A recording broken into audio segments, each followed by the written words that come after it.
Good evening, good folks. Welcome to our June 28th, 2022 general session of the City of Muskegon City Commission. Before we launch into our Pledge of Allegiance, prayer and Pledge of Allegiance, and then get the business of this meeting underway, I just want to remind everyone that if you'd like to address the City Commission during a public comment period, you may complete the comment form at the back of the room, submit it to our City Clerk, and Mish on the end over there. And on the form, please provide your name, home address, and the topic in which you'll be speaking. When it's your time to speak, I will acknowledge you, and you'll come to the podium, provide your name, and give your remarks. Up to 3 minutes if you're speaking individually. And note that I will not share your address publicly, nor will I ask you to announce your address before public comment. Throughout our commission meeting, let's maintain decorum and remain respectful of one another. Visitors to our meeting should refrain from making remarks from the audience and instead are welcome to sign up to give public comment at the podium when called upon. So if you would care to join me in prayer, we're going to be led by our Vice Mayor German in prayer, immediately followed by the Pledge of Allegiance. If you care to join, please stand or remove any hats. And the only person that wears a hat, I always pick it up. Okay, let us bow our heads. Father God, in the name of Jesus, we gather here today and assemble in faith. We ask that you guide us in our decisions. We ask that you give us wisdom to listen, to understand, and to make a sound decision on ordinances,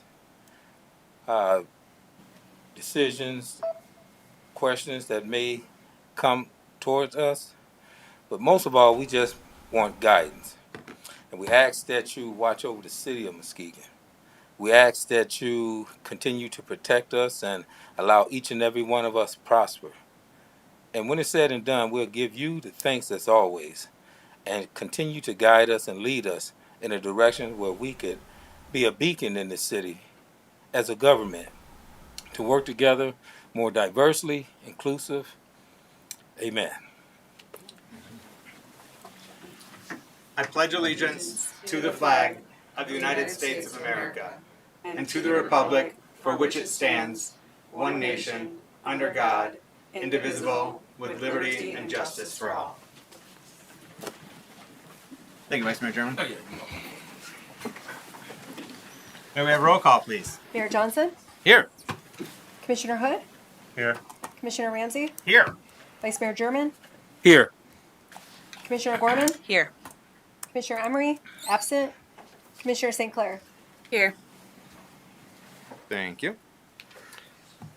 All right. We have public comment on agenda items. We have 2 forms completed. There's still time if anyone in the audience wishes to speak on an agenda item. We will have comment period at the end of the meeting for any general comments as well. And so first up, we've got Dan Klemier joining us from Grand Haven. Welcome. Thank you. Good evening. So I'm here to solicit your support for storing our catamarans on the Harbortown Beach once again. I've been doing it since 2001 myself. It's actually been longer than that. The beach is spectacular for this. We keep our catamarans far away from the public swimming area, so there's no interference. We police our own boats. It is just a wonderful, the best lake in West Michigan for sailing. So we really would like to have your support in parking our catamarans on that beach once again. I hope you would consider that. Thank you. Thank you much. Next up, we have Matt Seifert joining us from our neighboring city of North Shores. Welcome. Thank you, and thanks, Dan. Just to kind of add to the proposal C on the catamaran storage, I, along with many others here tonight, support the city returning catamarans to the beaches at Harbortown. As a kid growing up in the lakeside neighborhood, it was always a sight to see catamarans out on the big lake with their colorful sails as you drove around the curve on Beach Street. The city of Muskegon has long been recognized as the port city and been a preferred port for sailors. from all around, and you can look no further than the city logo itself as evidence of the history of sailing in Muskegon. The city first began renting these spaces at Pier Marquette in Harbortown for catamarans in the late 70s and early 80s. Decades before my time, Muskegon was even known for once having the largest fleet of Hobie Cats in the Midwest. This all unfortunately changed in 2019 when rising lake levels forced the city to stop offering this space at the beach at the water's edge. Despite several years of not being able to offer these spaces at the beach, lake levels have since dropped to where there's more room on the beach now to where this can be enjoyed again. This opportunity presents a win-win for catamaran sailors and the city of Muskegon. Per the proposal that Leo drafted, the rentals would offer up to $4,000 per season in revenue to the city of Muskegon at minimal cost. This in turn would provide more accessibility to what many would consider one of our greatest natural resources, Muskegon Lake and Lake Michigan. In a time when slip fees and the price of various boats is cost prohibitive to many, catamarans offer one of the most economical ways to access the water by boat. I first learned to sail on the beaches of Muskegon more than a decade ago. I even spent several summers working at Hartshorn Marina where we maintain the posts on the beach. And fast forward to today, I have a 5-year-old son that asks me regularly when I can teach him to sail on the Hobie Cat in our backyard. It would mean so much to have the opportunity to store catamarans at the beach and teach my son to sail on the waters surrounding the community that I was born and raised. Please consider allowing catamarans to return to the beaches in the waters of Muskegon. It would mean so much to so many. Thank you. Thank you for joining us, Mr. Seifert, sharing your perspective. I see Mr. Sands over there as well. Would you care to speak? You were on one of these forums, but Dan spoke for the group. But if you'd care to join and add any remarks, you're welcome to do so as well. I think that we had talked several years ago about the same subject, and some of it was for both sides to Sir, could I get your come name, back to please? the beach. I'm sorry? Your name? Could I get your name, please? Dennis Sands. Thank you. And at that time, it was because of different reasons in trying to reconsider the use of that property. It beautifies the area as far as a nice looking sail. A lot of people learn, the young people will come up to us and ask things about it and how you do it. And I think that's a nice draw. It's a natural area for people to come to and go sailing. I would like to have the city support this, and rather quickly, because the summer is going, it's going very fast. And at the same point in time, you know, a combination of Leanne had worked with us before, and that situation didn't quite work out because it was so close to the walkway on the other side, and it would have been more like a park bench. And it's sad that that didn't work out, but that was also very, very costly. And what we're proposing is a different cost basis and our own group of people monitoring, taking care of that land area and being the ground augers in the ground versus the post, which are more secure in the ground. I'd like to consider this and go forward and let us know right away because it's summer's going fast. Thank you. Thank you, Mr. Sands. All right, is there anyone else in the audience that wishes to speak on an agenda item? All right, seeing none. Commissioners, you've had an opportunity to review the consent agenda. Are there any items that you wish to have removed for separate consideration and vote? Vice Mayor German. Yes, item E as in Edward, G as in German, and J All right, as in got Junior. items E, G, and J. Correct. Commissioners, are there any other items? Commissioner Ramsey. Item C, the catamaran storage. Okay. If there are no others, I would welcome a motion. I move to approve the consent agenda as presented, minus items C, E, G, and J. Support. All right, we have a motion by Commissioner Gorman, supported by Commissioner Ramsey, to adopt the consent agenda as presented, minus items C, E, G, and J. Roll call, please. Commissioner Gorman? Yes. Mr. Emery? Absent. Commissioner St. Clair? Yes. Mayor Johnson? Yes. Commissioner Hood? Yes. Commissioner Ramsey, Yes. Vice Mayor German. Yes. Motion passes. Commissioner Ramsey, item C. Yeah, I want to thank everyone who showed up today to speak so eloquently and articulately about catamaran storage. It's a big deal, I reckon. And I think that's awesome. I've lived in Muskegon for 20 years and never thought of it twice. But I would also like to invite this catamaran group, if it's truly as cool as you say, reach out to our newly developing Parks and Rec team or to Ann and her wonderful staff and see if there's anything we can do to better support how you guys are seen and engaged and things like that in the community. I mean, if this young man with this 5-year-old who he's going to teach to sail in this tear-jerking narrative he just shared, he said that it was cost responsible way to do stuff like that. And if there's a way for our neighbors to enjoy our lake more, I'd love to hear about it and see it. So huzzah and have at it. Thank you, Commissioner Ramsey. And I do like those partnerships as well. We also have a Watch Us Go boating program that is led by our local neighborhood associations in concert with the city. So I would encourage you to reach out to them and see how you may be able to collaborate. That'd be wonderful. So that we may proceed with further discussion and a vote, may I have a motion, Commissioner Ramsey? Yeah, I'm going to motion to approve the establishment of a catamaran zone at Harbortown Beach and establish a user fee at $400 a season. Support. We have a motion by Commissioner Ramsey, supported by Commissioner Hood, to approve the establishment of a catamaran zone at Harbortown Beach and establish the user fee at $400 per season. Commissioner Ramsey, do you have anything to add? All right. Commissioner Hood, do you have any questions or remarks? Nope. All right. Director Evans, would you care to, brief synopsis? We heard a bit from folks in the audience speaking about this program and what they're hoping that we accomplish, but do you have anything to add or want to give a top-line synopsis of? They're a very passionate group that were, displaced at no cause of their own, and we're happy to have them back. And I really do think they add a nice character to the beach, and I think Harbortown is a good location. I don't know that I'm ready to say we would like to have them back at Pure Marquette where they used to be as well.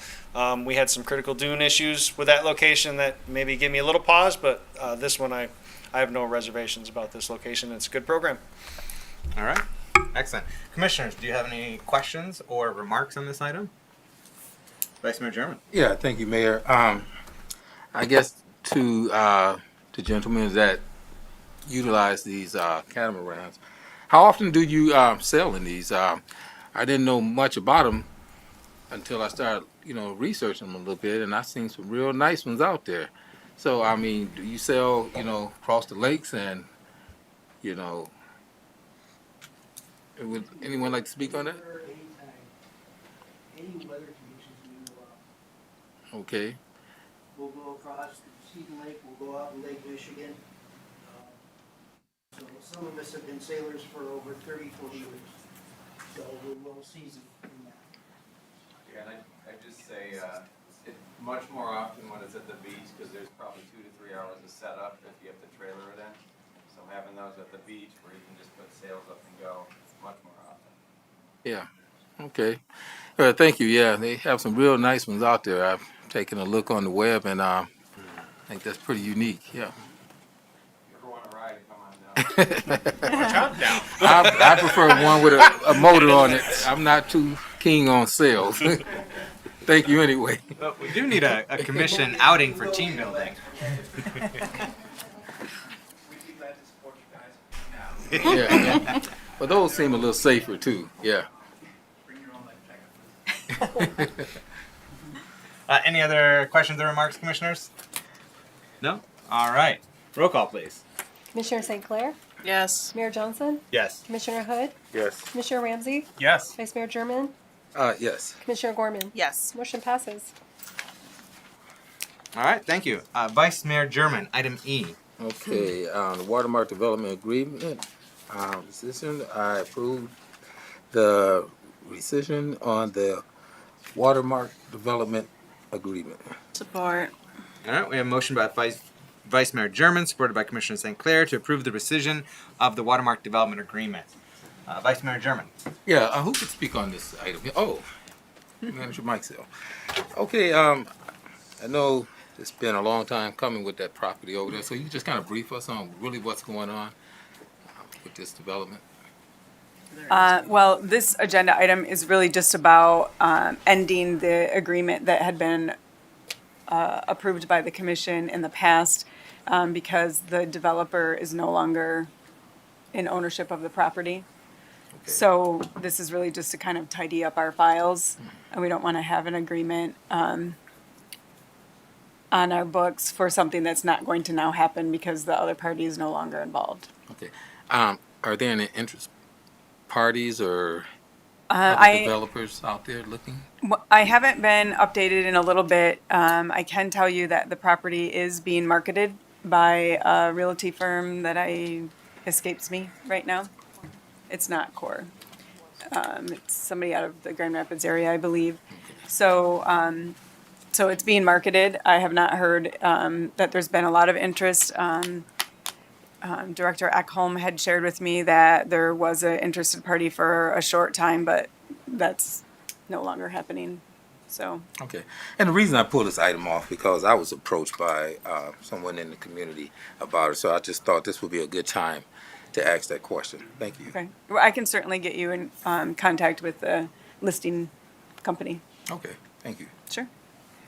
All right. Commissioners, do you have any other questions or remarks on this item? All right, then. Roll call, please. Commissioner St. Clair, Yes. Mayor Johnson, Yes. Commissioner Hood, Yes. Commissioner Ramsey, Yes. Vice Mayor German, Yes. Commissioner Gorman. Yes. Motion passes. Thank you.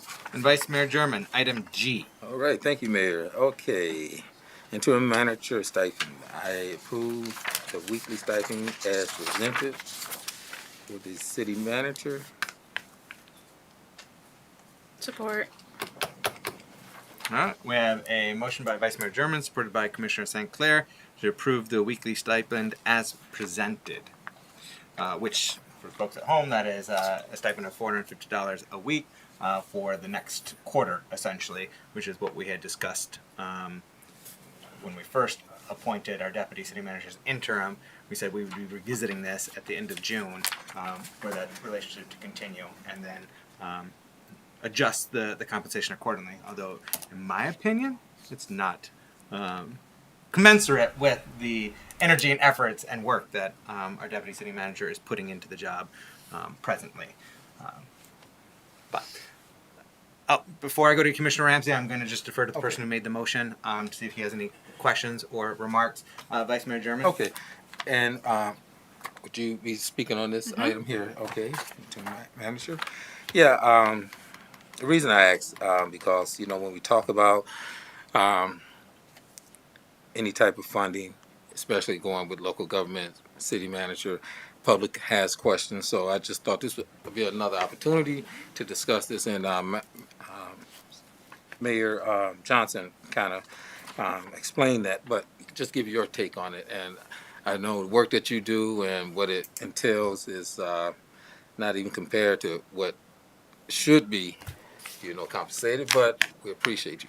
Thank you. Thank you. I appreciate that very much. So when I was appointed, there was a stipend set aside, and the figure that was used was essentially looking at the compensation package that Frank had and looking at the compensation package that I had as deputy and finding that difference. And the stipend amount that was originally approved was about a third of that difference. And so we had set a deadline on that just to make sure that there was some fairness with the interim city manager position being not dragging on for a long time, so that the city could essentially just save some money. And so we set that at 3 months, and so the 3 months ends at the end of June.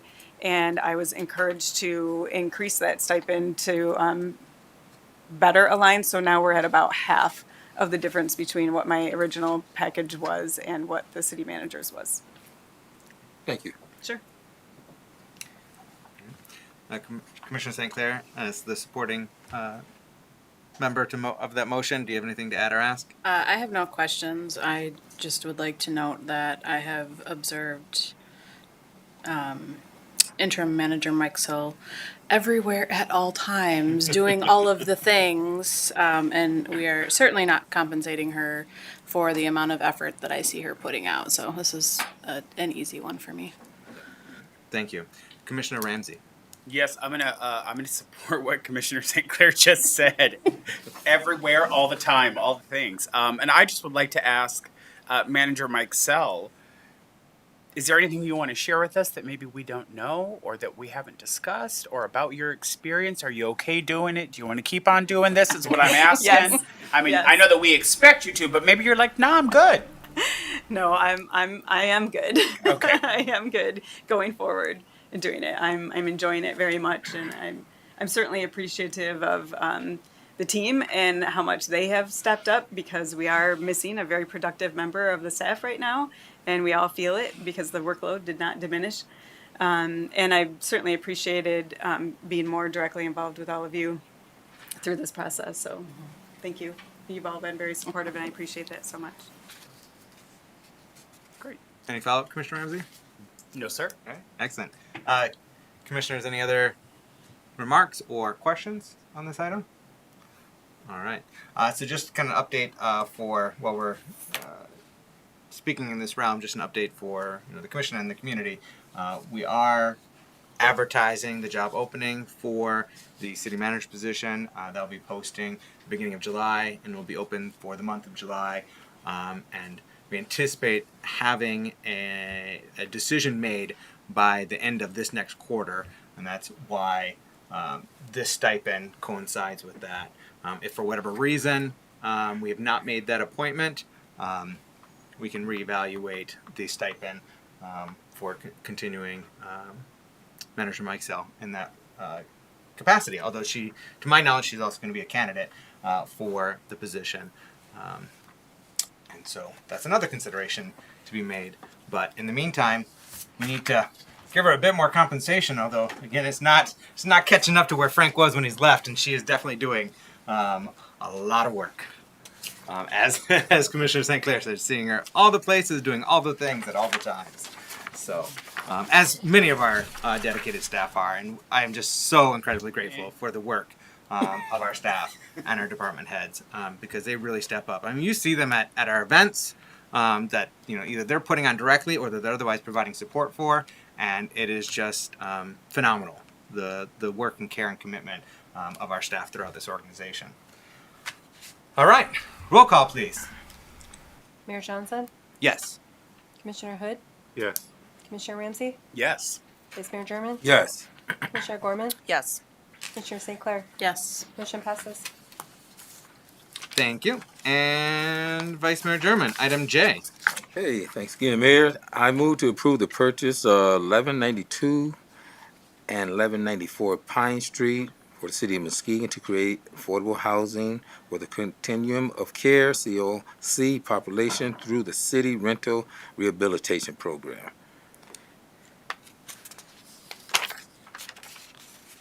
Support. Thank you. I have a motion by Vice Mayor German, supported by Commissioner Hood, to approve the purchase of 1192 and 1194 Pine Street for the city of Muskegon to create affordable housing for the continuum of care population through the city's rental rehabilitation program. Vice Mayor German. Okay, which director could speak on this item as well? Well, I'll start out Okay. because I don't see our CNS director here. But I'll start out and look to Jake maybe if there's some additional detail that you need. Okay. What would you like to know? Well, this is the property right off of Pine and Isabella, correct? Is that what we're looking at? I'm not sure of the cross street. It's not too far from Apple Avenue though. Maybe a Okay, block or yeah, two down. yeah, okay. And we talk about affordable housing. What are we talking about for is, I guess, rent for this housing unit? I don't know if we have established what the rent is going to be. I think that's going to kind of be dependent on who is interested. So the idea here is this is really two homes that the city got from tax foreclosure and revamped, and so we have been renting them. just as a reminder, in case other people aren't aware of what's happening with these properties. And the CNS department is interested in finding some places that we can provide for housing for the homeless population. And so this is a really convenient place because there are 3 apartments, really all on the same property.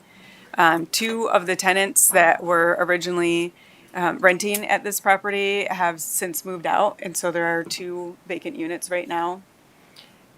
And as far as I understand, the CNS Community Neighborhood Services Department is also looking at using the property that we are in the process of rehabbing on Isabella for the same purpose. Okay.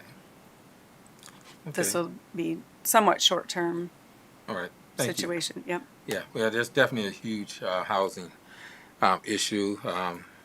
And within the community, I'm speaking with residents that had homes and they can't afford, housing. And it's crucial that we try to meet that demand, but it's kind of hard to keep up in today's market. It is. Any follow-up, Vice Mayor? No. All right, thank you. Commissioner Hood, do you have anything to add or ask? No. All right, Commissioner Ramsey. Yeah, I would just like to see a really fleshed out and descriptive plan as to what's going to happen with this property and how it fits into the city's support of the mitigation of our housing crisis. I think that, again, this is an awesome program and opportunity that we get to support. I just want to know if there's other things that we have going on that we should also be supporting, and to make sure that we have the right people in the room when these decisions are being made. That's all. Thank you. Commissioners, any other questions or remarks on this item? Okay.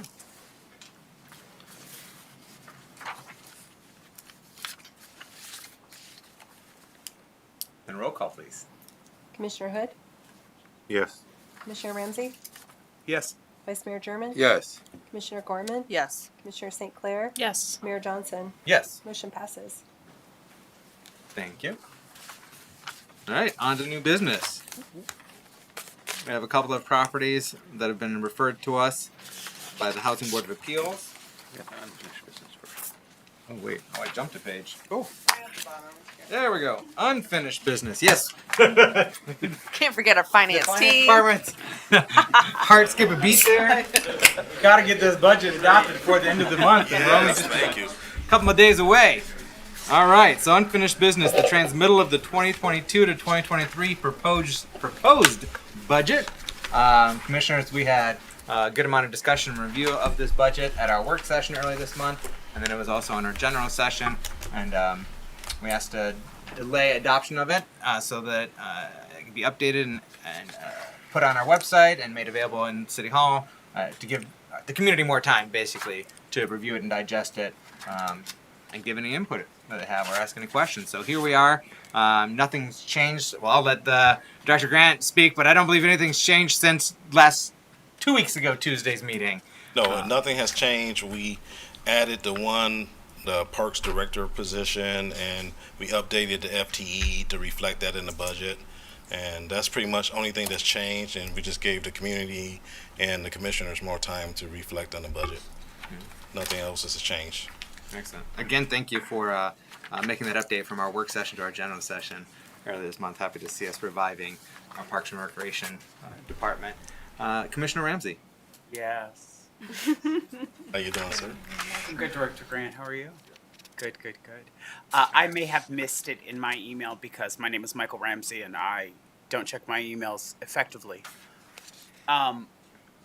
Was there anything shared with us to speak to the sustainability for this new department head in Parks and Rec that we don't already have the money for in an overextended budget that we're about to approve now? Not that I don't support it, and I don't want to use the word symbolic because I think that's a heap of mess.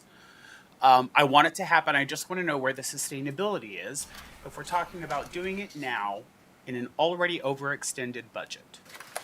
Okay. We had, what I originally proposed is we had about $50,000 left in our overage for this year, for the next fiscal year. And I propose that we hire the person halfway through the year so we wouldn't overextend ourselves for this fiscal year. And I believe going forward, our property taxes are going to increase. Our income tax numbers are looking amazing.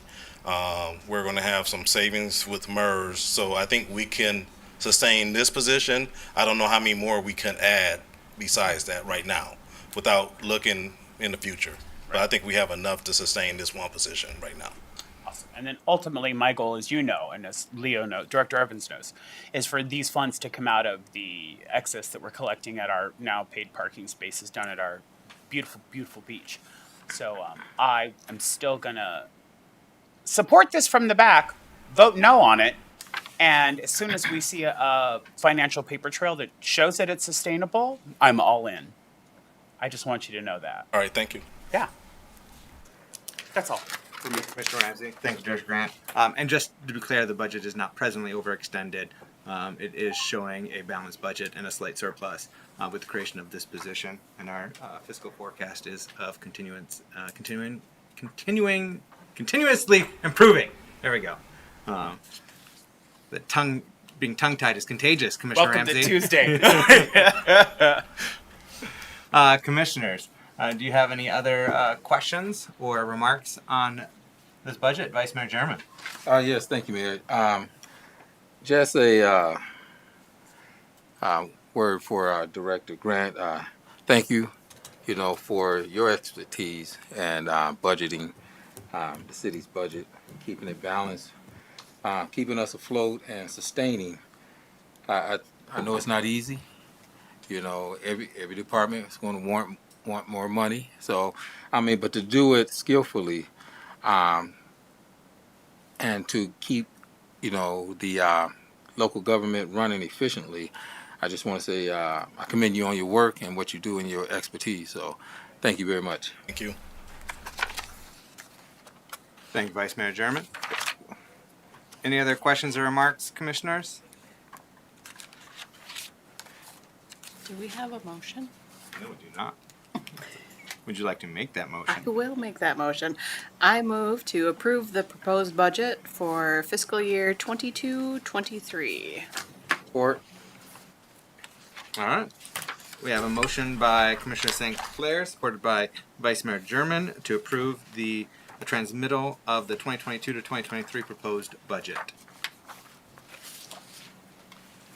All right.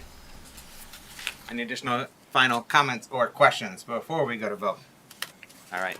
Excellently. And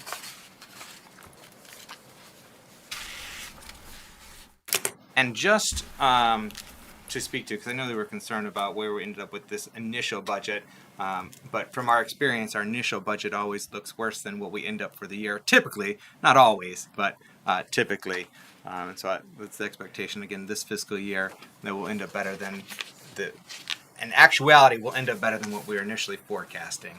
And it looks like as we'll adopt it in our fourth quarter reforecast, that we're going to end up with about $100,000 surplus for this fiscal year. So that is welcomed.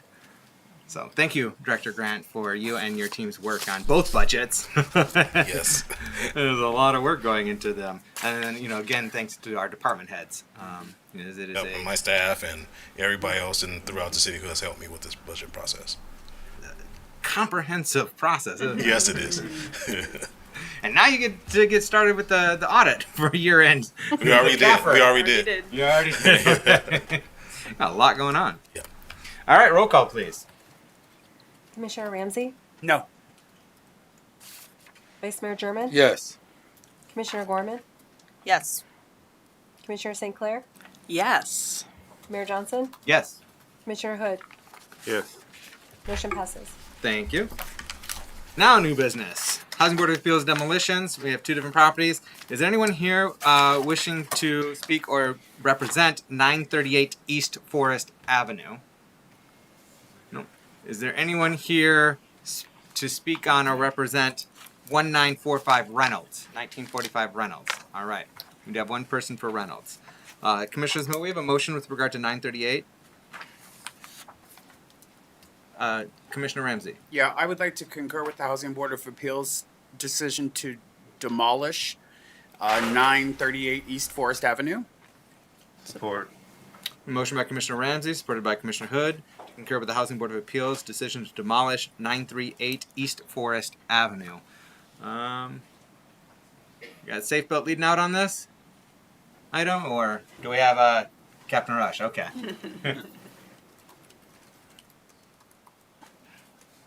Evening, panel. Good evening. Okay, first off, thanks to our Safe Built team for all they do for this. They're an amazing foundation. We couldn't do this without them and the Housing Board of Appeal by any means. So they give these great cheat sheets for me to kind of work off. So they get all the credit in this. So essentially, 938 East Forest Avenue was a fire structure. House experienced a fire in the basement in February 2019. Major fire and smoke damage in the basement in the first level. Wall and floor framing, mechanical equipment, electrical wiring and service, and plumbing need to be fixed. Fire insurance was paid out 3 years ago at the time of the fire, but no repairs appear to have been made. No permits have been applied for. Property has been to the HBA 4 times. HBA declared the house in January 2022. Owner has not been to any HBA meetings. That's it. Thank you, Captain Rush. Commissioners, do you have any questions? No? Any comments? No? All right. Then we're going to proceed to roll call. Commissioner Gorman, Yes. Commissioner St. Clair, Yes. Mayor Johnson, Yes. Commissioner Hood, Yes. Commissioner Ramsey, Yes. Vice Mayor German. Yes. Motion passes. Thank you. So that we may proceed with discussion and deliberation, I have a motion with regard to 1945 Reynolds.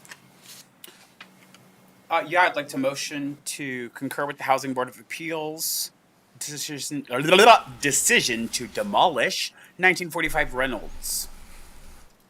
Support. All right, we have a motion by Commissioner Ramsey, supported by Vice Mayor German, to concur with the Housing Board of Appeals decision to demolish 1945 Reynolds. Before we have the representative come up and speak, could we have a report, Captain Rush? Yes, sir. Essentially, 1945 Reynolds was also another fire structure. It experienced a fire back in the basement in November 2013. Fire damage contained to the basement. House was further damaged by a burst pipe. Building and electrical permits applied for by the previous owner were in 2019. There was no apparent work completed, and both permits expired without inspections. No additional permits have been applied for. Property has been to the HBA 8 times. Met with the owner on May 22nd of 22 and asked that they submit permits or abatement plan to repair the house. To date, no permits or plans have been received. HBA declared the house in March 2022, and the homeowner has not been to any HBA. That's it. Thank you, Captain Rush. Before we hear from the representative, are there any questions for Captain Rush? Commissioner Ramsey. Yeah, I don't have any questions specifically for Captain Rush other than to say thank you. Who's controlling the feed? Me. Could we roll back up to all of the dates? Yes. So as the liaison that sits on this board, which I say every time we sit in this position, you'll see that there has been a lot of interaction with us and the property owner. Unfortunately, that interaction has stopped, and so in order to keep this process moving forward, it is essential that it comes to us, we approve this process, and then it goes up the chain so that other people can get into rooms and conversations with the property owners to move things forward. This doesn't mean that we are passing any sort of judgment on the property owners, or maybe there are things that are out of our control to handle. And if anyone from Safe Built wants to get up and talk about that, they can. But otherwise, I feel pretty confident in saying that you can all see here the due diligence of attempt at communication. And I know that that's something that we always ask about. And so I just wanted to make sure to get on the front end of that and say, it has happened, and here's the example. So, thank you, Captain. Thank you, Commissioner Ramsey. Commissioner St. Clair. Did I hear you correctly? Did you say that the fire was in 2013? This was the correction, this November 2017. Okay. Not a whole lot later than that, but still. All right, thank you. Commissioners, any other questions for Captain Rush? All right, and we'd welcome the representative for 1945 Reynolds to come up to the podium, and please provide your name. My name is Karina Young, and I'm property manager for leasehold property manager for this property as of January. I will clarify that I did represent and contract for another property management company that was in control of this property prior to January of 2022. So I do know a little history on this property. A couple things I want to address are, thank you for clarifying the year of the fire, because that was inaccurate. We talk about housing as an issue, and the plan for this property is to do some, obviously, rehab to get it to where they can rent it out to a family and or sell it. Couple things that what the board is not aware of, Safe Belt is aware of, is that this was in the possession of 4 owners prior to January 2022. The control that the property owner currently has now did not have any say to be able to rehab this property or do anything with it since the fire. I will say that there has been some reconstruction. It's been taped, it's, flooring, painting, that type of thing on the upstairs. It is not a bad burned house. There is some structural damage on the bottom and the basement, but overall this is not an endangerment. It is not an eyesore. It's well maintained on the exterior. It does need work on the inside. So when the new owner bought out the other 3, he is very busy trying to rehab multiple homes for families, and has successfully have done so in the last few months as quickly as he possibly can. We have had several hearings on this house, and please consider that several of these hearings have been canceled. They were remote hearings and they were canceled due to COVID. We were stalled for a couple years because of COVID and were not able to do anything. We have been in contact with Safe Belt multiple times in regards to trying to get an abatement plan put together in some kind of timeline of when they can start construction on this home. And unfortunately, that needs to be done by a licensed builder, and we're not able to get a licensed builder out there in a reasonable amount of time. And believe it or not, they are booked up 1.5 to 2 years to do anything.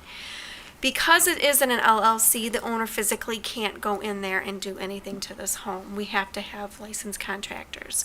So they are trying very hard to get a builder out there to give us some sort of plan. I did provide them with some sort of template to say, you know what, just fill in the blanks here to give me something to come in, and they're not comfortable. They want a licensed builder to look at it. We have talked to a structural engineer that was part of your staff, who's no longer with your staff. He was very supportive in what needs to be done, but again, it has to be done by a licensed contractor, and unfortunately, due to staffing issues that many companies are experiencing, we can't get anybody out there. But it is maintained on the exterior, it is secure. Their intent is to rehab this property, but they need more time. So, again, just please consider that there was an issue with the 4 owners as far as taking control and trying to rehab it, and that's no longer an issue. It is now one person who is working hard to maintain these houses. So, that's all I have to say. Thank you, Ms. Young. Thank you. Commissioners, any questions for the representative? Commissioner Ramsey? Yeah, Ms. Young, you said that there was some construction happening up on the 2nd floor of the home. Was that construction permitted by the city? Was there a permit pulled for that work? Because it doesn't show in the communication list that there was any permits pulled. There's not a 2nd floor. There is just the main level floor in the basement. And the fire was in the basement. The main floor, I went in, I think it was just prepped for painting and to cover the floor of the kitchen, which was still usable. Windows were taped. Everything was prepped, ready to start. Now, whether permit was pulled, that would have been with the prior management company, and I'm not aware of that. Didn't you say earlier that you represented this as I the was prior management contracted company? by the same company, but the taping and the prep work was done prior to me contracting, and I had no control or no knowledge of what was done or not done. Okay. I will add that I have contacted the county assessor to change the address. There has been some communication issues with the postings. I personally have drove by and saw recent postings on the door. That is how I am aware of this meeting.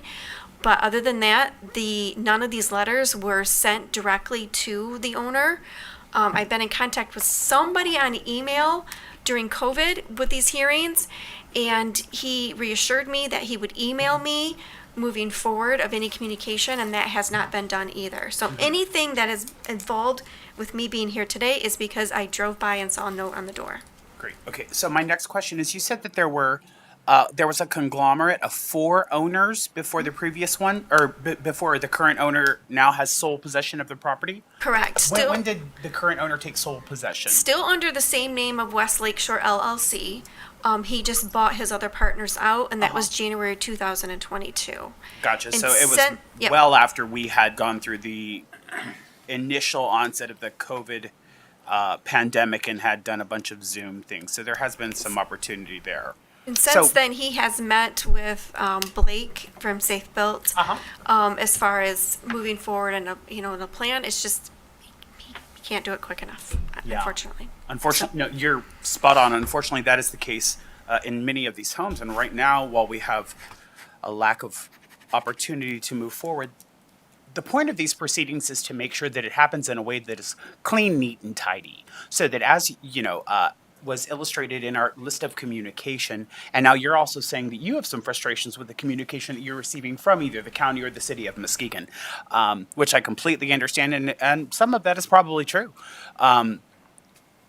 What we are looking to do today is to make sure that we elevate this to a superintendent level so that this moves fast, quickly, and seamlessly into the next project.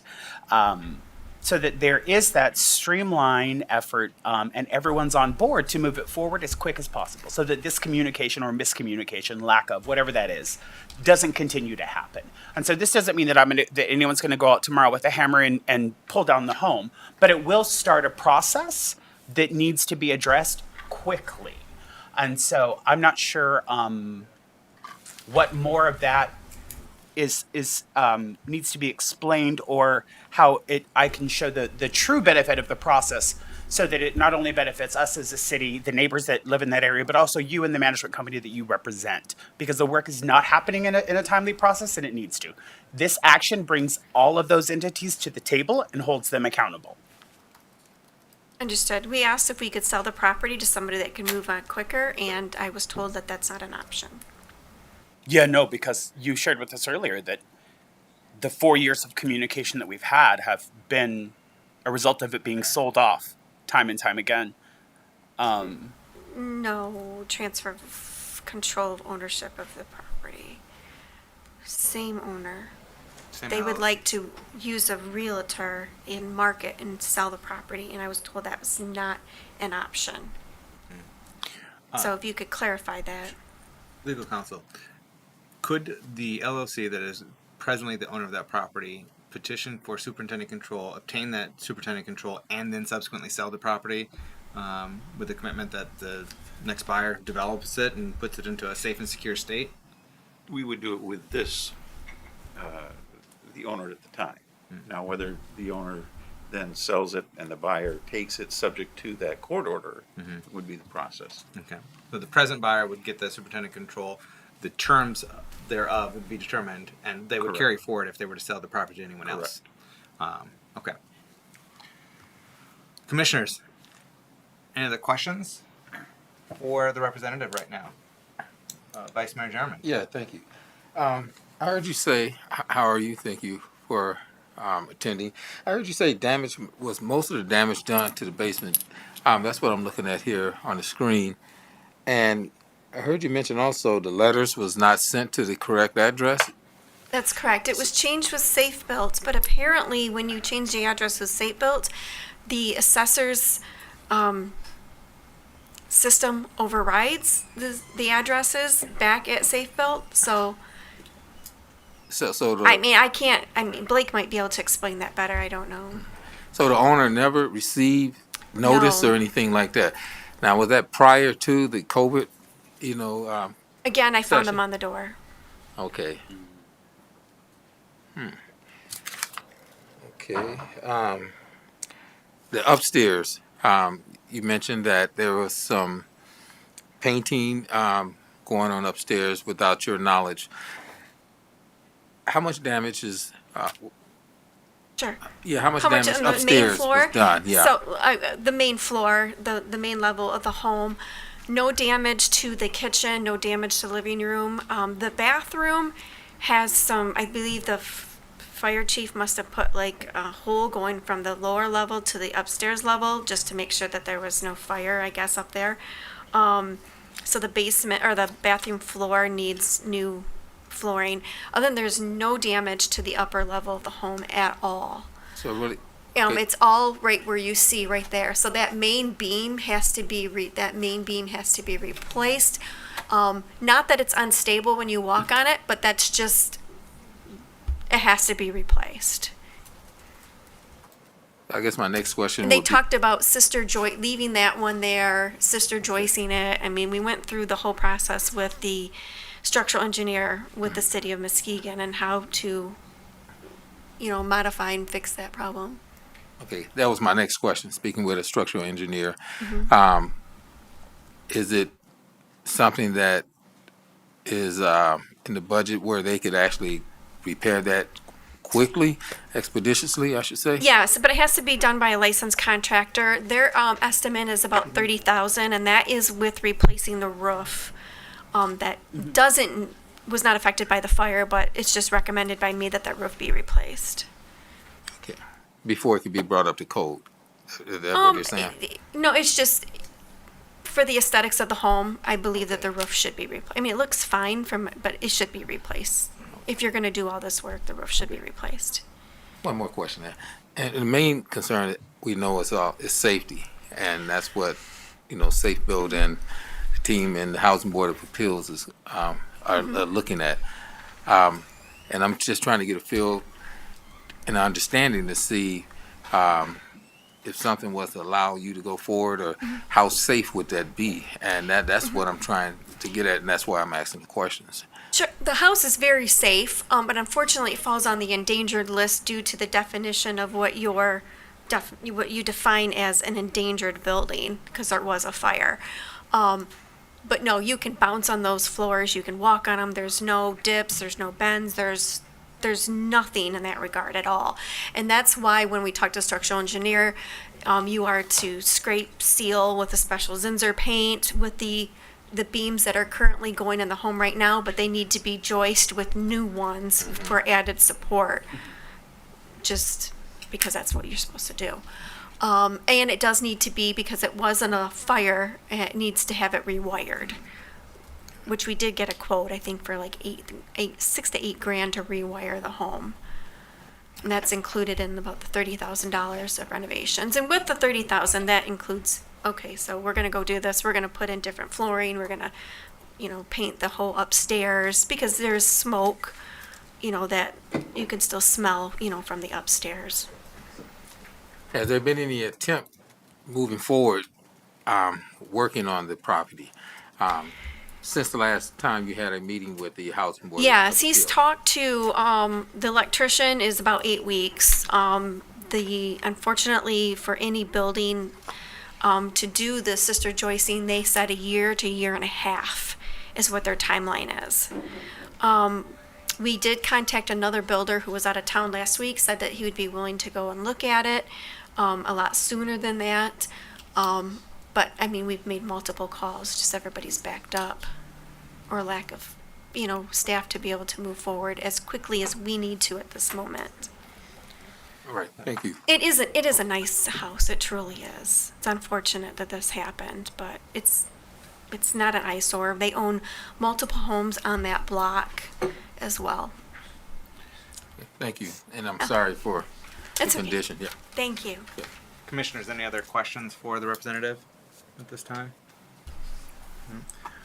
Can you speak to the LLC? You mentioned that this LLC has owned this property for a number of years. Previously, there were 4 partners in the LLC, one of whom bought out the other 3 and is now the sole owner of the LLC. Who was the managing partner previously? I mean, that managing partner is one of the 3 that's been bought out, or the managing partner is the one that has assumed total ownership of the LLC?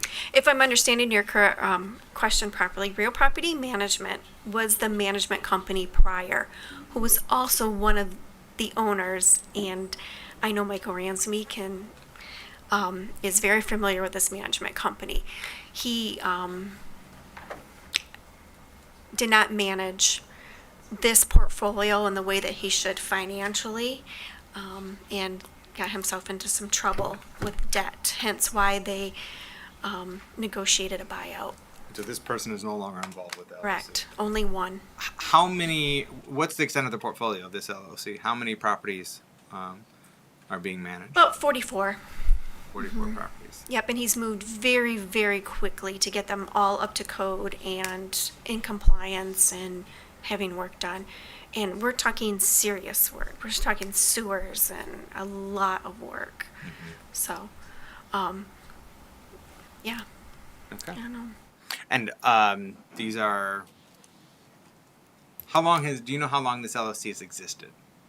I believe they bought it in about 2017. I'm not sure they were in control of it when the fire happened. I want to say no. I believe that was one of the homes that was damaged prior to them owning that portfolio. Okay. Well, thank you for being here you. tonight and representing this property and answering the commission's questions. So, thank you. Safe Boat. Blake, do you have anything? Doing well, thank you. Evening. Thank you for being here with us tonight. Do you have anything to add on this or provide clarity? Just a couple points of clarification, and then I'd like to direct you to some of the photos so we can kind of go over some of the issues. Karina was correct. We did adjust her mailing address as they had previously requested. And anytime anybody here who works with BS&A at the city, anytime the county updates its records, all of the manual changes we make get changed back. So we did update that. The address we have and have sent everything to is still currently the listed address of that LLC. I spoke to Karina before this meeting. She said they were in contact with the assessor's office trying to change that, but currently the LLC that's listed as the owner, that is the correct address. Unfortunately, sometimes that's all we have to go off of is what's available through the county, what we're required to do under the city ordinance for mailings and postings and things like that. I will say that is why we send all of our notices in triplicate. We send them regular mail, certified mail, and then we always post one to the house. Obviously, in this instance, Karina's got all of these postings, or at least the last few postings. So that's just a few clarifications. My understanding is the LLC has owned the house since early 2018. So the fire occurred in November 2017. They took possession of the house in early 2018 and have owned it since. They did notify me back in May that partner had bought out his other partners. I don't know. I believe that the Housing Board may have already declared it at that point. I don't know what the day was that he bought out his other partners. So if you would like to take a look at some of these photos, that one in particular, all of those floor joists have pretty severe smoke damage, as well as that's the plumbing, the main sewer line there for the bathroom. Some of it's fire damaged, some of it's smoke damage. You can also see there some damage to the foundation from where that window has been burned out, and kind of over the last 5 years that this house has been on the dangerous buildings list has encountered some water damage through that window. This other photo here, I don't know if you guys have that, see that one there. That is the electrical service. I believe you should go, I think, the other way. I think that's why. Up there, you can see all of that wood. Those are all structural members. floor joists, things of that matter. I understand that there's not a ton of visible fire damage on the main level, but those are all floor joists that support the floor of the main level, as well as a partition there. That's the electrical service, which has been severely fire damaged in these instances where you have a fire that impacts the utilities in that way. Generally, they're replaced in their entirety, so that would be required here. Let's see. And then the last photo, again, all the way down, if you don't mind. Down or up? This one? Nope, the other way, sorry.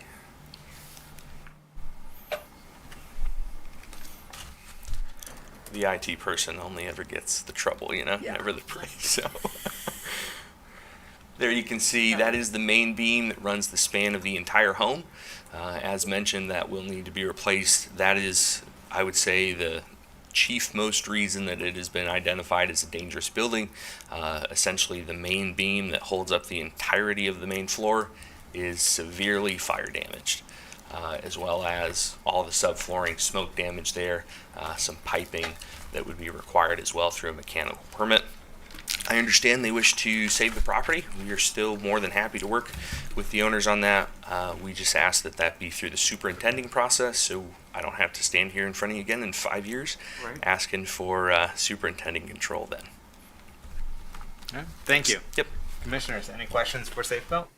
Yeah. Vice Mayor Jones? Okay, yeah, thank you. What was the cause of the fire? Was that determined? I was not in this role at that time. I believe Deputy Director Paulson was, who happens to be here tonight. I'm not sure they ever determined the cause of the fire. I'm not sure it was ever determined. It says it was a tree limb in the narrative. Yeah, from an expert. It says tree limb. In the Yeah, information. I think that would be. It says there was a tree limb fell on the house and started a fire. Okay. That is an information packet.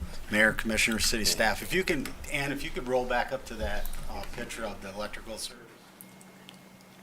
I can kind of walk you up through what happened. The point of origin is the electrical service. What actually caused the fire, without looking at a report or getting a look at it, would have been a short, but it's the electrical service that caused the fire. So within general, you can see the patterns burning out and burning away. So real simple.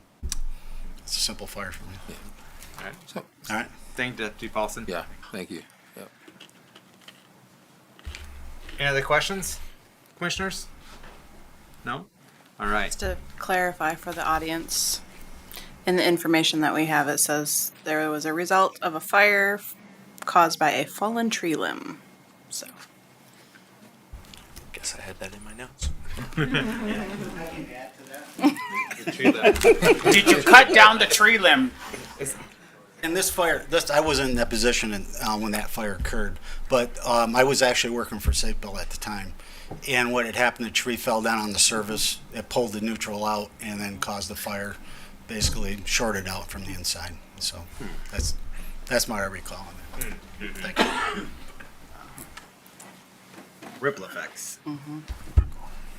All right. So we're going to proceed to vote unless anyone has any other comments. I would say that I'm comfortable with concurring with the Housing Board of Appeals and allowing the process to proceed, whereby the property owner may file a petition for superintending control with circuit court. Yes. With the circuit court.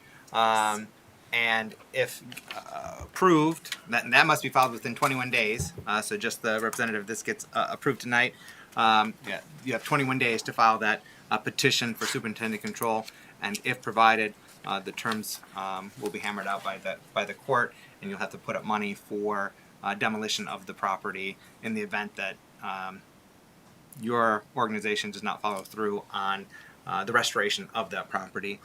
While I'm certainly like to preserve housing and restore housing, at the same time, this property, whether rightfully or wrongfully, the organization you represent is responsible for that. We do see a history of non-compliance and non-communication, and this helps move it into a position that we're going to see results and hopefully get it redeveloped so it can be a productive house in our community again.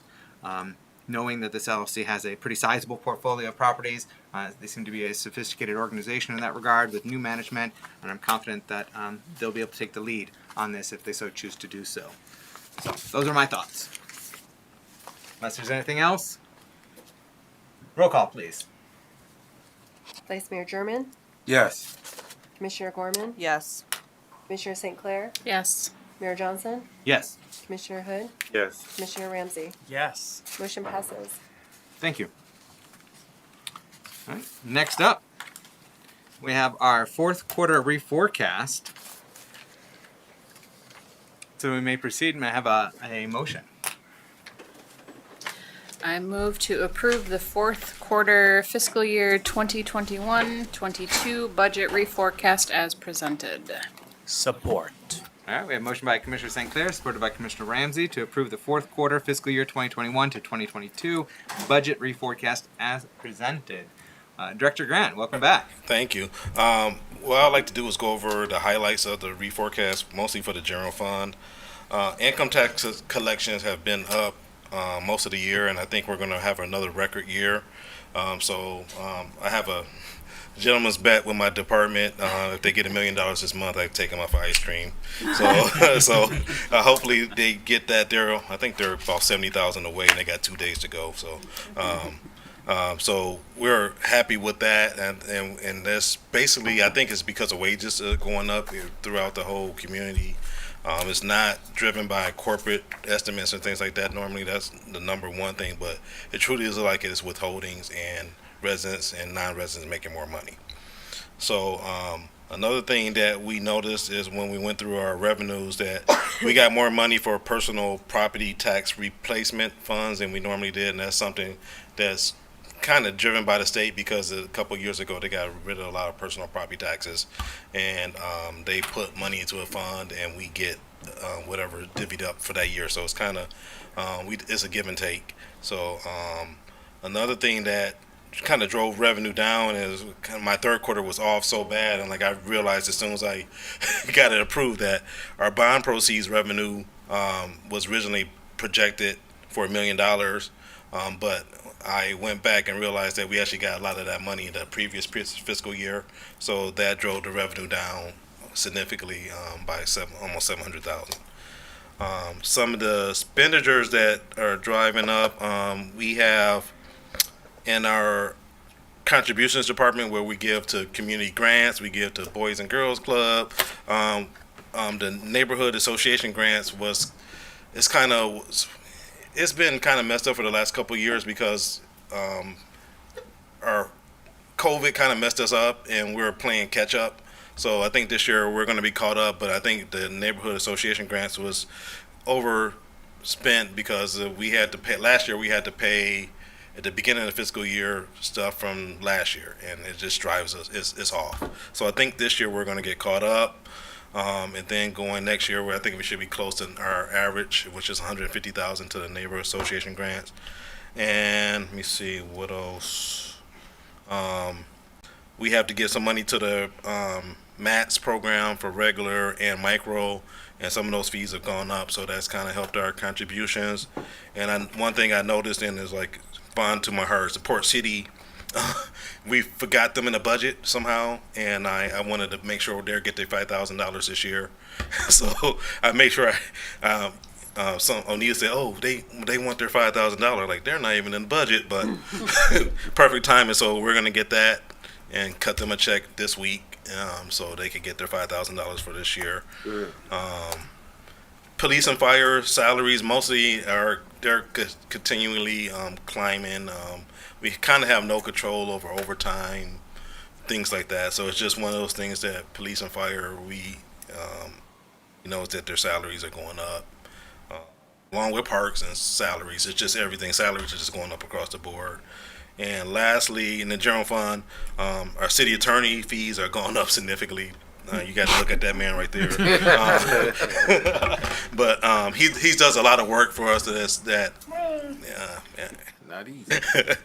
And one thing that I did not put in, pertains to, overall, our general fund looks like we're going to have $111,000 surplus for the year. We might get more or less. We still have a lot of work to do. We got to accrue for another 60 days, so it's just kind of, it's right now it's a pie in the sky, but it looks like we're going to end on a positive note. Excellent. And one thing that I did not put in here, and I kind of noticed, the build out for the Carlisles at the arena.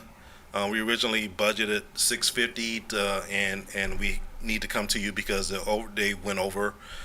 So their build out went this is from the arena fund, went up from like $650 to almost $850, but we should get reimbursed all that once they get their liquor license. So I just wanted to make sure that I noted that and to you guys, because that's included in the arena's budget. But other than that, if you have any questions for me, let me know. That'll be fully reimbursed in one lump sum, not reimbursed for $650. What I did right now, I sent them an invoice for $650 right away, so they could pay us. But then we'll work out the other $200,000 in next, within 90 days or so. But there's other issues that we can't have no control with the liquor control. So that's kind of out of our hands right now. Okay. Move faster, liquor control. Yes. But yes, happy to see that that $5,000 grant added for Port City football.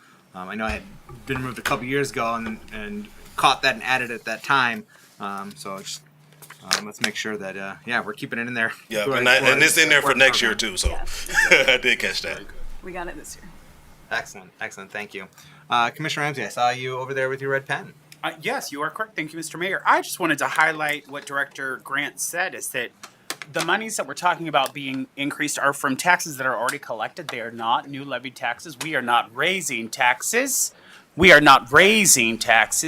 is the management of the success of our neighbors in our community, which is amazing. And so I just want to make sure that everyone at home and in TV land understands that. That this is from the continued success of our neighbors that is allowing us to have these opportunities, and it's not from a tax increase. Yeah. In fact, our millage rate has been rolling back. Yeah. Yes. It's been declining. We're winners. So. Yes. Yeah, Headley rollback. Yeah. Fortunately, our community is improving and progressing, and it's multifaceted. And so we're seeing that play through in a number of different ways of increased revenues.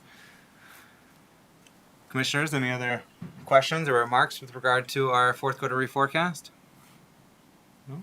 All right. Well, this is exciting to see, particularly because you gave us a fright. I think was it the beginning of this month or the end of last month, where we were looking at over $1 million deficit. Yeah. For this year, and we're like, whoa! But we knew that there was still going to be some additional revenues coming in, and it's happy to see that we're going to be pulling out. We still have, like I said, we still have to do a lot of accrual. And we have revenues and expenditures that will go out for another 60 days. So that's one of the things that we have to monitor and finance and for the next 60 days. So how much time do we have once we know what our surplus is? Would the cutoff be like we would have up until June 30th to say we want to transfer that surplus, and to say if we wanted to build up our budget stabilization fund and say we want to transfer this surplus that we got this year into our budget stabilization fund, could that still be done for this fiscal year rather than being reflected for the next fiscal year, or must that be done by June 30th in order to be reflected this fiscal year? Yeah, we could. But we could always move money to the budget stabilization fund if you request it. It's just, I think we will have to schedule it, or normally in the past we kind of just did it, and you told us last year you want to keep the money in the general fund to kind of keep it, to see the fund balance go that high, but we like to transfer maybe 3% over, so we could have that in the stabilization fund.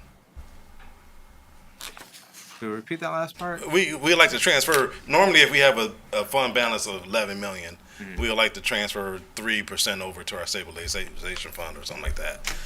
I might be wrong, but I think it's a small percentage that we do roll over, or we like to roll over, but it's not necessary because it's all considered general fund fund balance. It's just is it here or there? It's the same. It's the same bucket of money. The same We bucket just of money. Internally differentiate Yes. between the two. Just a smoke and mirrors. It kind of looks prettier to set to the side, and we know that it's there, but it's all the same. When we do our CAFR at the end of the year, they look at both of those funds and combine them. All right.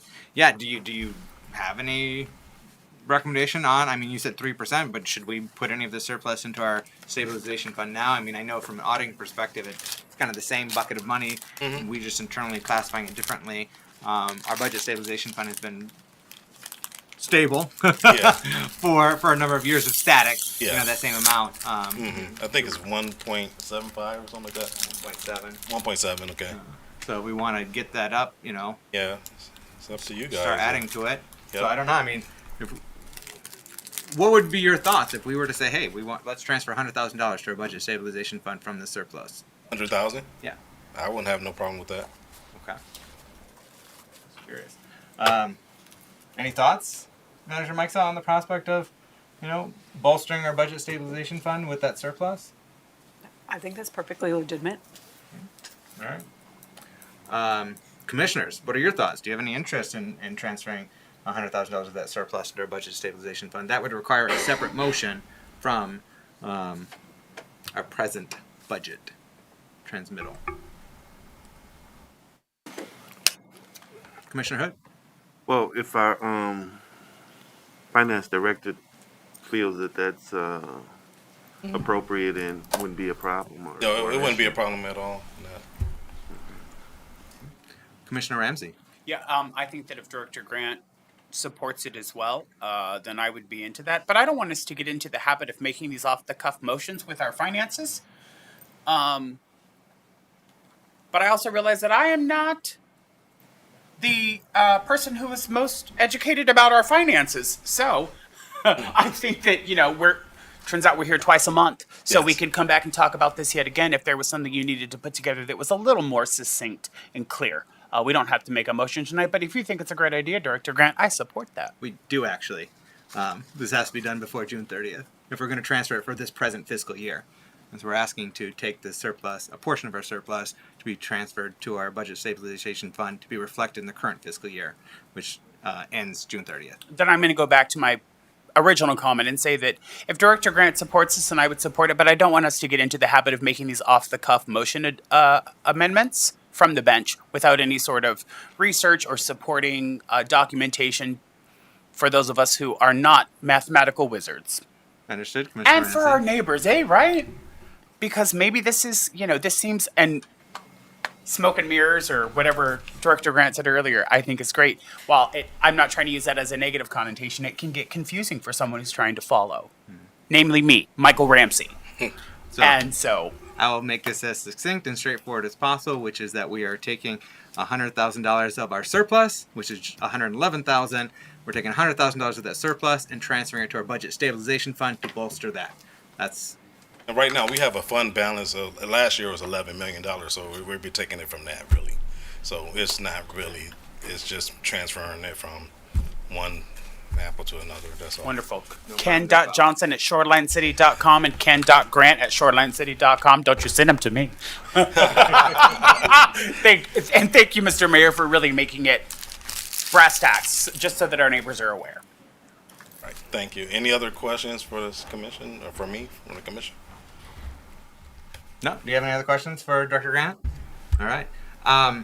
We will handle. Do we need to make an amendment to this, or we just handle that as I would a handle separate it as a standalone separate. motion? I would, Okay. yeah. We're going to proceed with voting on the transmittal of the fourth quarter reforecast, and then once we get to any other business, we'll handle that that final piece of transferring $100,000 to our budget stabilization fund. All right. Roll call, please. Commissioner St. Clair? Yes. Mayor Johnson? Yes. Commissioner Hood? Yes. Commissioner Ramsey? Yes. Vice Mayor German? Yes. Commissioner Gorman? Yes. Motion passes. Thank you. Next up, we have our 2022 long-term goal adoption. This is reflecting our next, let's say, 5-year vision. I would like to motion to approve the City Commission vision for 2022-2027. Support. All right, we have a motion by Commissioner Ramsey, supported by Commissioner Gorman, to approve the City Commission vision for 2022 to 2027. And we have our Manager Mike Zell to update us on this. This was on our agenda earlier this month. So there's some tweaks made since then, and our manager is bringing it back to us.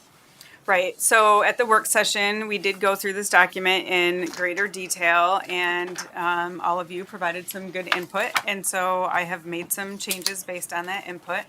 I highlighted those in yellow, so that was easy for everybody to see. One of the things that we discussed is just being sure that we have a DEI, diversity, equity, inclusion focus in everything we do. And so in the section of the document where I'm introducing the major goal areas, I just included a sentence that says it is the city commission's desire to ensure that all goals, projects, programs, and practices are implemented in ways that improve racial equity and advance opportunities for all. And that ties in well with our recently adopted equity vision statement as well. So that got added in at the beginning of the goals. There were some action items that were requested to be added, or modified. So we had an action item under goal 1 about investigating water taxis, and the conversation was about, what are some other ways that we can achieve that goal of trying to connect our downtown to Lake Michigan. So that action item got amended to include other circulator vendors. Please stop me if anybody has a question. Under goal 2, we modified one of the action items about having some chalets down at Pure Marquette Park.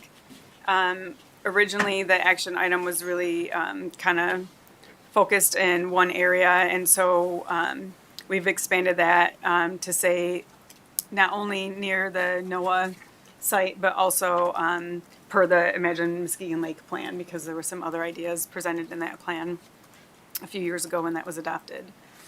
Not on the beach. Nope, not on the beach. Sitting at home, getting palpitations. They're not being put on the beach. No, we're not. We don't plan to block anybody's view. And then we added an action item to investigate options for assisting minority-owned businesses.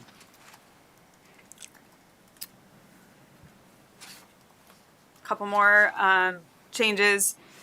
Under goal 4, we added an action item to investigate options to improve environmental sustainability for projects within the city.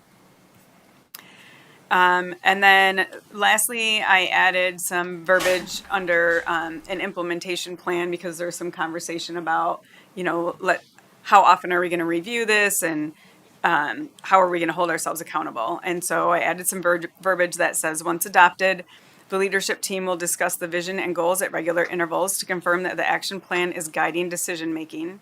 A more formal review of the plan will take place with commissioners near the end of each calendar year, and appropriate revisions will be made.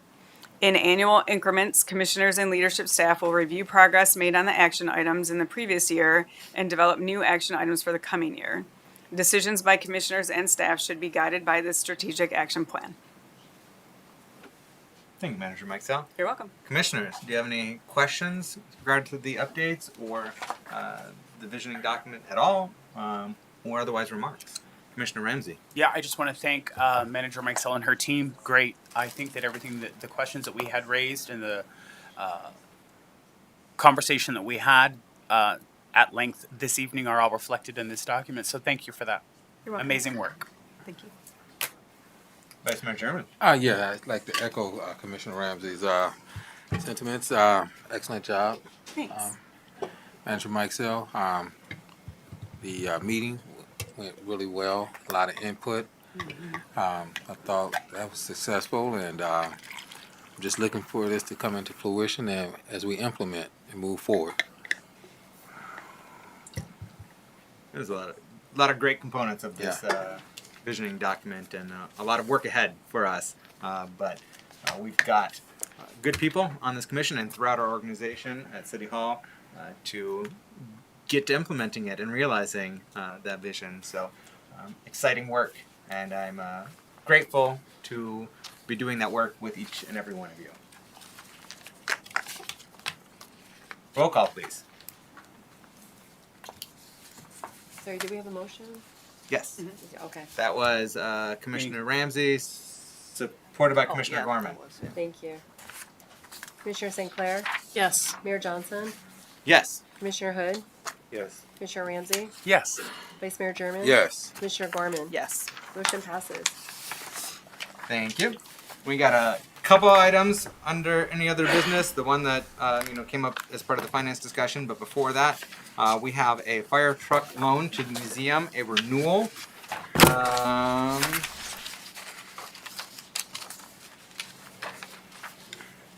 What is the term of this renewal? I believe it's an annual. Okay. Had we? I had some other documents, but. Well, before I get into the discussion, we'll receive the motion. There's a loan renewal date there. Yeah. June 2023. 30 next year. So it looks like the annual. I remember. I would like to make a motion. Yes. To approve the renewal of the loan agreement with the Lakeshore Museum Center for the 1923 American LaFrance fire truck and attached equipment and authorize the city manager to sign. Support. A motion by Commissioner Ramsey, supported by Commissioner St. Clair, to approve the renewal of the loan agreement with the Lakeshore Museum Center for the 1923 American LaFrance fire truck and attached equipment and authorize the city manager to sign. So last year when we approved this,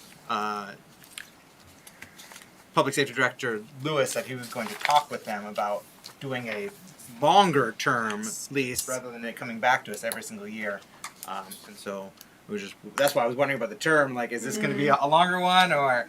And so I presume that the museum would be fine with a longer term lease. I think maybe we should just stick with this annual and then revisit. Yeah, extending it for a longer term.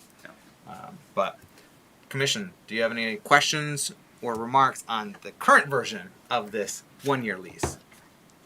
No, I would like to encourage staff to reach out to the Lakeshore Museum, and the next time this comes to us, if it could have a longer term. I mean, they've had it since 1990. So 10, 15, 25 years. Do it to it, but otherwise, no.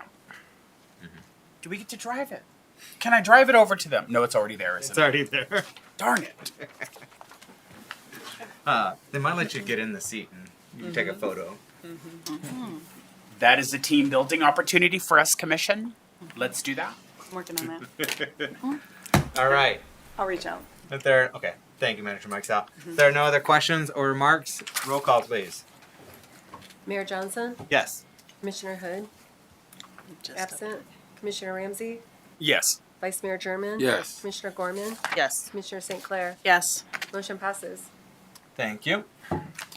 And following up on our conversation just moments ago, as part of the fourth quarter reforecast, the transfer of $100,000 to our budget stabilization fund. May I have a motion? I motion to transfer $100,000 from our general fund overage to our budget stabilization fund For fiscal year for fiscal year 2022. Is there someone that has to, do we have to name someone who like approves that or signs that? I also didn't know the motion, which is why I'm asking is to learn. So I don't know if there needed to be anything added, but I support it. Nope, no language for authorizing signatures and whatnot. All right, we have a motion by Commissioner St. Clair, supported by Commissioner Ramsey, to transfer $100,000 from our surplus, general fund surplus, to the budget stabilization fund for fiscal year 2021 to 2022. Any discussion? All right then. Roll call, please. Commissioner Ramsey? Yes. Vice Mayor German? Yes. Commissioner Gorman? Yes. Commissioner St. Clair? Yes. Mayor Johnson? Yes. Motion passes. Thank you. Commissioners, are there any other items that you wish to discuss, deliberate, or vote upon?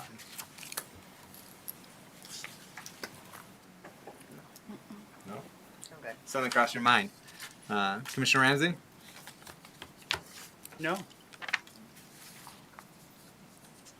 right. Well, I will ask if we may fly the pride flag on the final day of June to close out Pride Month. I think it has special significance, not only to close out the month, but given recent judicial rulings that are being perceived as undermining rights to privacy and intimacy, and it directly impacts the LGBTQIA community. More so specifically, directly affects women. But the implications of it are such that it may affect the LGBTQIA plus community as well, particularly around rights to privacy and intimacy. Commissioner Ramsey. Yeah, I want to thank the mayor for bringing this to attention. He and I discussed this earlier, and with my inability to articulate any of the words that were coming out of my mouth tonight, I completely forgot about it. But I do think it's super important that we are able to come together and show representation. And while I know that there is cross-sectionality in every single one of our neighbors, that makes them a part of larger and smaller communities within our community, that we need to show solidarity and support for anyone whose civil, personal rights or body is being called into question or infringed upon. We will show up for you. And we want to thank you for showing up for us in the past and continuing to do so. If there's anyone that's out there that that needs help or has questions, there are many resources in our county that will give you judgment-free, loving advice. So please don't hesitate to reach out to any of those. And if you don't know where to start with your local church. If they are affirming and proud. If not, reach out to anyone here at the city, and they will find you resources to help you mitigate any situations that you might find yourself in. Thank you, Mr. Mayor. Thank you, Mr. Ramsey. And do you have a motion to go along with that? Yeah, I motion the motion to refly the LGBTQIATS 2+ progressive flag for the last day of June 2022. Support. All right, we have a motion by Commissioner Ramsey, supported by Commissioner St. Clair, to fly the LGBTQIA 2S+ progressive pride flag on the final day of June to close out Pride Month. All right, is there any subsequent discussion? I know that Commissioner Ramsey and I have already weighed in a bit, but is there any additional discussion? Vice Mayor German. Yeah, thank you, Mayor. And to this point, when I was approached by this, and I know this is Pride Month, and as me and Commissioner Ramsey kind of had conversation briefly before he expressed his sentiments about, the flag, and due to the last meeting, he made a gesture to say, hey, with the resolution to the Juneteenth National Independence Day resolution that was done, and he suggested that we fly the flag for the Juneteenth and remove the pride flag. And I think that was a great gesture on your part to even consider that, knowing that it had already been proved to fly the Pride Month. Normally, in the past, I have been opposed to that due to lack of understanding, but not feeling that that topic is always, or all the way, I should say, inclusive. But since that has already been passed and the flag was already flying, I don't see a problem with doing it on the last month. So, but there's further discussions to be had on that topic. Yeah. Thank you, Vice Mayor German. And yes, as was mentioned at our meeting 2 weeks ago, we will have a Legislative Policy Committee meeting in August. And one of the topics on that agenda will be with regard to our flag flying policy and how we as a city will be proceeding with that, our poll and the potential creation of a community poll. And so that's where we're at with regard to that. But the motion on the floor, just to bring you up to speed, Commissioner Hood, is to fly the LGBTQIA 2S+ progressive pride flag on the final day of June. And so you weren't here 2 weeks ago when we adopted a motion to fly the Juneteenth flag. At that time, we'd chosen to fly the Juneteenth flag for the remainder of the month. And so we're just tonight now asking us to fly the progressive pride flag on the final day to close out Pride Month, as well as just to, as a reflection of recent, in my opinion, a reflection of, in response to recent judicial rulings that leave some members of our community concerned about their future rights to privacy and intimacy. And so this is just showing that we are an inclusive and affirming community with the flying of that flag. Commissioner Hood. Yeah, I guess, and I guess they're gonna have that meeting about the flying who's ever flag, because right now, whoever come and asks to fly a flag, we should be flying it.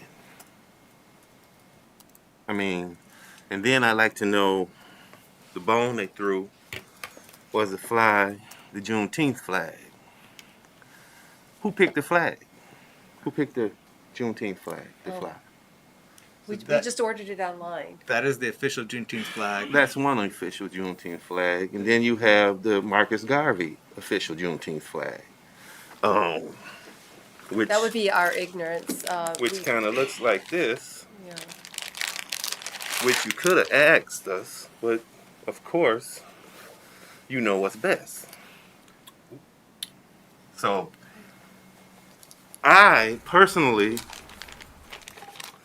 which you guys will be discussing, and nothing, No, that's I just don't no want it. pun intended, which you. The totally and- belongs on us. We just looked up the Juneteenth flag and ordered it, and did not realize there were two. So I greatly apologize. I did not wear. No, I Was not understand. aware. But I'm just saying that right now we're in a position where whoever wanted to come and wanted to fly a flag, they just follow the policy, put it in, and then we should be flying it. Which I don't think that that's a place in government to do that. But right now we're in that position until we make a policy. So I'm just against it all. Thank you, Commissioner Hood, and please carry that forward to our LPC conversation as to how we proceed with our policy of flying any flags separate from our city flag on the city pole. With regard to the Juneteenth flag, that input certainly would have been welcomed a couple weeks ago. I had reached out to our city clerk about purchasing the Juneteenth flag in advance of our meeting so that we had it in time to fly it for Juneteenth and subsequently if the commission had approved it. And fortunately, the commissioners present unanimously approved that not only the resolution of celebrating and recognizing Juneteenth, but also to fly the Juneteenth flag. And it, I don't know if there's technically, I misspoke when I said it's the official Juneteenth flag. I don't think there's an official Juneteenth flag. There may be various variants. The flag that the clerk's office did acquire was designed by an African American gentleman who is the founder and head of the National Juneteenth Independence Day Foundation. So maybe Nobody, most people, African American, we recognize the Marcus Garvey flag. So I know that you feel you know what's best for us. No, I'm not saying I know what's best. I didn't pick the flag. No, and that was the totally. clerk I didn't get any input. I didn't realize. had the clerk received additional input, Yes. we could have chosen that flag. Okay. I can. But it order certainly was not a bone thrown at anybody. There was a person who had remarked, "Well, are you going to fly the Juneteenth flag?" And I was like, "Oh, I didn't even know there was a Juneteenth flag." I was like, "That's great." I was like, "Let's fly it." And that's how it proceeded. And Commissioner Ramsey said, "Let's fly for the rest of the month. We can share that flagpole. We are an inclusive and caring community." And that's what we've done, and that's what I hope that we can continue to demonstrate, that we are a caring, inclusive, and affirming community for all peoples. So, Vice Mayor Jordan. Yeah. Thank you, Mayor. Yeah. As to Commissioner Hood's point, traditionally, red, green, and black colors has always represented Africa. The nation of with Marcus Garvey as well, and I can understand, what he means by that, because being black myself, growing up, I know what that symbolizes. As this flag here was chosen, it was nothing I know that was not, purposely intended, but it does represent the day of Juneteenth. The Juneteenth is so much bigger than what we see as a flag. It celebrates the freedom of slaves that was forced out of their land, taken, forced into slavery, 400 years of free labor that they wasn't compensated for, stripped of a culture, families divided.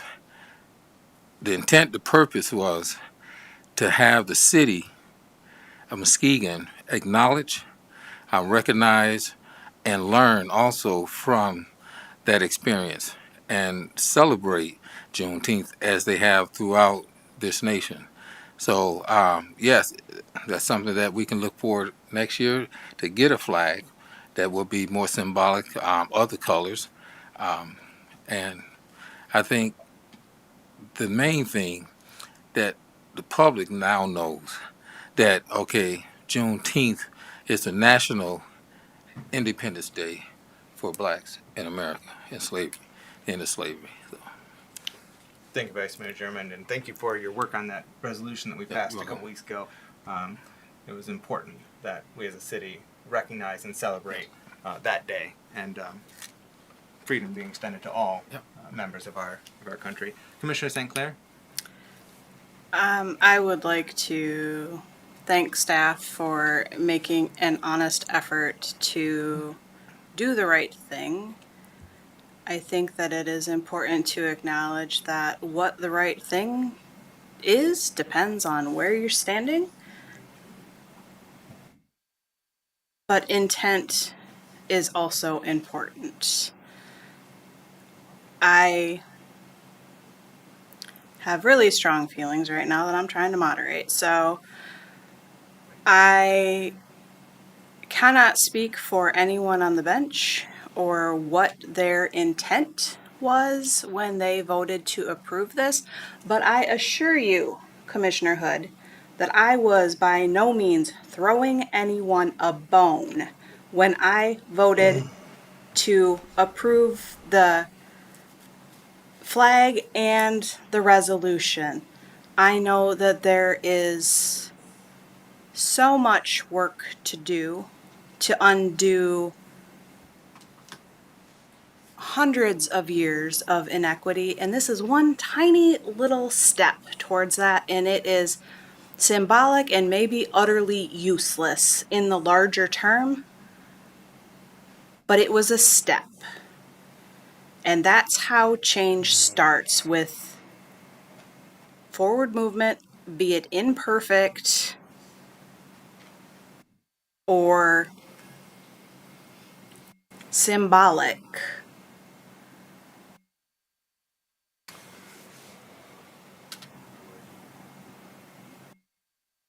And as I said, I cannot speak for anyone else on the bench, but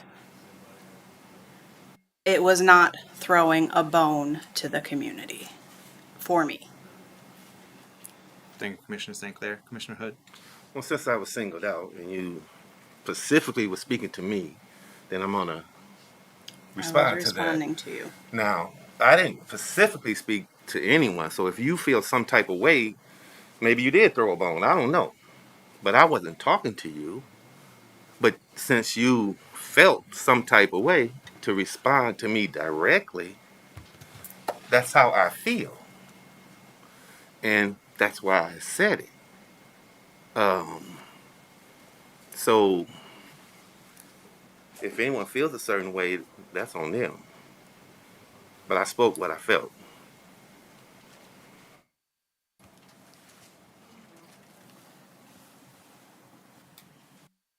Thank you, Commissioner Hood. What you feel is what you ought to feel. For any one of us. There are our individual feelings.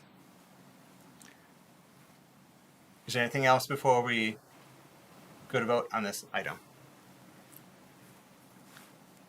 All right, roll call, please. Commissioner Ransby? Yes? Vice Mayor German? yes. Commissioner Gorman? Yes. Commissioner St. Clair? Yes. Mayor Johnson? Yes. Commissioner Hood? No. Motion passes. Thank you, Madam Clerk. All right, unless there are any other items, or any other business, we're going to proceed to public comment.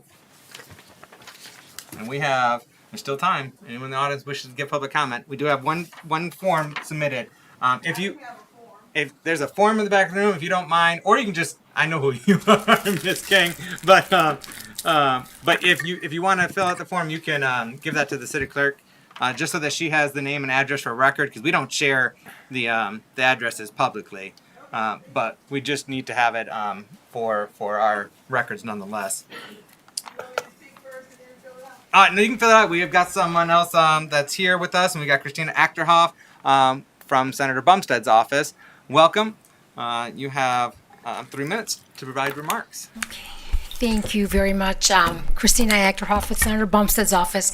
And I wanted to stop in and I'm sure I hope you're aware, when Senator Bumstead was here a couple months ago, he was talking about some of legislation he had, and actually Senate Bill 565 unanimously passed in the Senate. It's become law, and why I'm bringing this up is because there's money to be had through this passing of Senate Bill 565. The DNR has initiated the Spark Grant, which will give $65 million to communities for recreational plans in their cities and towns. And so the reason I'm bringing it up is $15 million will be released this year and by December. And it will be a 3-year program, and the $65 million will all be released. So I'm hoping whoever is in charge of grants and they're looking for money, there's money to be had, and so it's coming up quickly because the first $15 million is going to be released by December. And so I'm just wanting you to be aware that we have wonderful recreational facilities in Muskegon, and we can have more, and if there's money to be had, let's go for it. So I don't want you to miss out on it. And so that was that. And on another note, on a personal note, aside from the senator's office, I just loved you guys up here talking so openly, really, as a board. And